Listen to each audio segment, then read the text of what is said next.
Et salut tout le monde, comment ça va par chez vous? Eh bien moi, ça va pas mal du tout. Aujourd'hui, on se met sur le dos d'un iconique de la cuisine levantine, un petit coussin croustille moelleux qui va vous faire fondre de plaisir. On a souvent tendance à le manger dans les restaurants ou dans la rue en mode street food, mais une fois que vous aurez compris que c'est pas si compliqué que ça de les faire à la maison, vous allez en manger beaucoup plus souvent.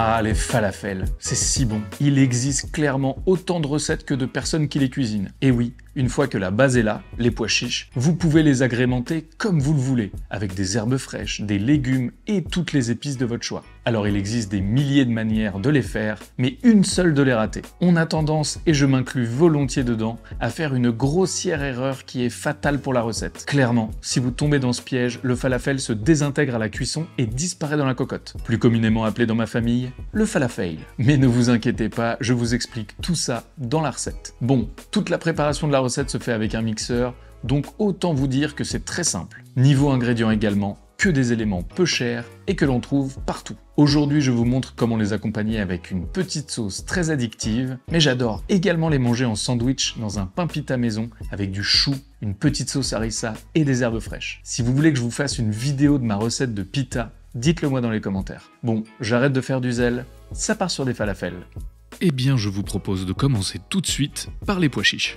Vous vous souvenez du piège dont je vous parlais tout à l'heure qu'il fallait absolument éviter? Eh bien, il est dans le choix de ces pois chiches. Il faut absolument qu'ils soient secs et non en conserve. Sinon, ils contiendront déjà trop d'eau et ils vont se dissoudre totalement pendant la cuisson. Donc on en chope des bien secs et on les fait tremper dans de l'eau pendant au moins 12 heures. Utilisez un récipient assez grand car vous allez voir, ils vont gonfler. Magie du montage, voici à quoi ça ressemble après toute une nuit de trempage. Ils ont bien absorbé l'eau, mais ils sont encore bien résistants. On peut les diviser en deux en appuyant dessus, mais on ne peut pas en faire de la purée quoi. Maintenant que c'est fait, on va s'attaquer aux épices. Aujourd'hui, je vais la jouer plutôt classique, mais faites-vous plaisir avec ce que vous aimez et ce que vous avez. Je vais prendre du cumin, la base, et je l'ajoute dans mon mortier. Si vous avez des épices qui sont déjà moulues, ça fera très bien l'affaire.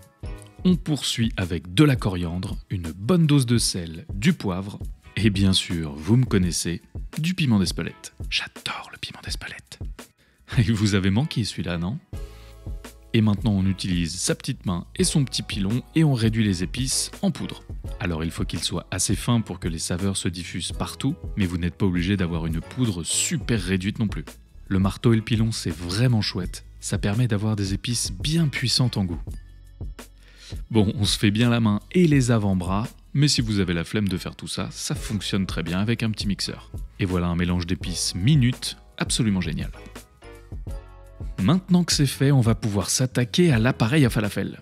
Je vais la jouer assez basique aujourd'hui. L'idée c'est d'avoir une bonne texture et des marqueurs forts en termes de goût, mais comme je vous le disais, si vous voulez les agrémenter avec d'autres trucs, faites-vous plaisir. On va bientôt pouvoir ajouter des petits pois par exemple, ça défonce. Mais pour les oignons du jour, nous allons les découper grossièrement. Ne vous en faites pas, de toute façon, tout ce petit monde va passer au mixeur. On enchaîne avec l'ail. Je vais mettre une grosse gousse, mais si elles sont plutôt petites, n'hésitez pas à en mettre plusieurs. C'est l'heure de sortir son petit robot et de déposer les oignons et l'ail dans la cuve. Que seraient les falafels sans les herbes fraîches ? Eh bien, pas grand-chose. C'est pour cela que nous allons ajouter de la coriandre. Alors l'idée, c'est pas de mettre deux petites feuilles qui se battent en duel, on met toute la botte. Pour le persil, c'est pareil, on y va franco. On le coupe grossièrement et on le met avec ses petits potes.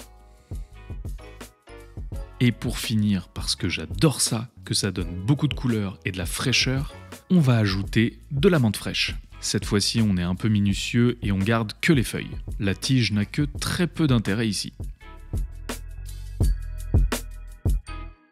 Bon, maintenant que ça c'est fait, on va pouvoir ajouter les épices. Ça va bientôt être le moment de mixer tout ça, mais attention. Je dis mixer depuis le début, mais c'est plutôt des petites impulsions qu'il va falloir donner. L'objectif c'est de hacher finement l'ensemble de ces ingrédients, sans pour autant que ça devienne de la soupe. Donc on donne des petits à-coups sur le bouton pulse, jusqu'à ce qu'on ait une découpe globale homogène. Maintenant que c'est bon, on va pouvoir ajouter la star de la recette, les pois chiches égouttés. Un peu de levure chimique pour avoir une belle texture aérienne, et un beau filet d'huile d'olive.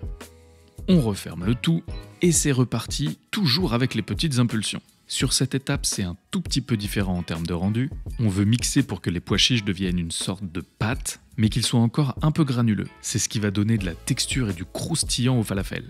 Quand la pâte commence à bien se tenir, on va pouvoir la débarrasser sur une plaque. Regardez-moi cette belle couleur verte là.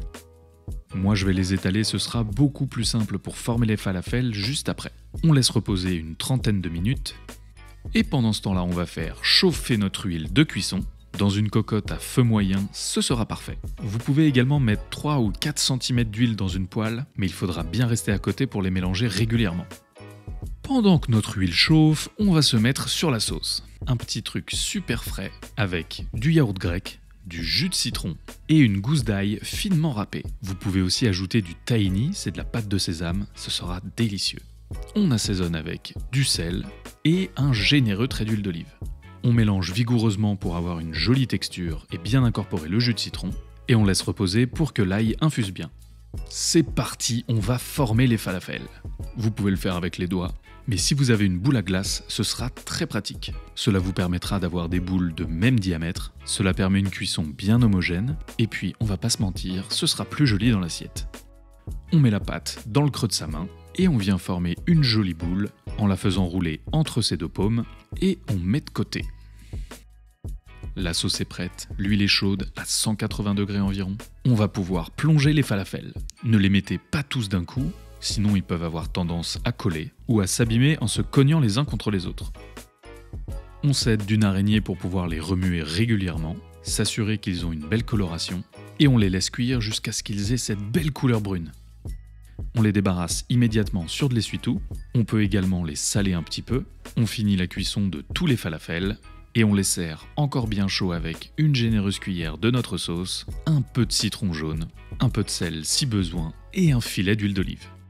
Regardez-moi cette couleur verte incroyable. Ils sont bien croustillants à l'extérieur et ultra moelleux à l'intérieur. Un petit passage dans la sauce et on se régale. Ah là là, ça vous donne pas envie de croquer dedans directement là? Eh bien moi oui, alors que je viens de m'en enfiler 7. J'espère que cette vidéo vous aura fait voyager sans quitter votre canapé. Si vous avez des questions, des remarques ou des suggestions, éclatez-vous dans les commentaires, je suis quelqu'un de très curieux. Partagez cette vidéo autour de vous, on veut casser Internet. Facebook, X, Mail, WhatsApp ou Instagram.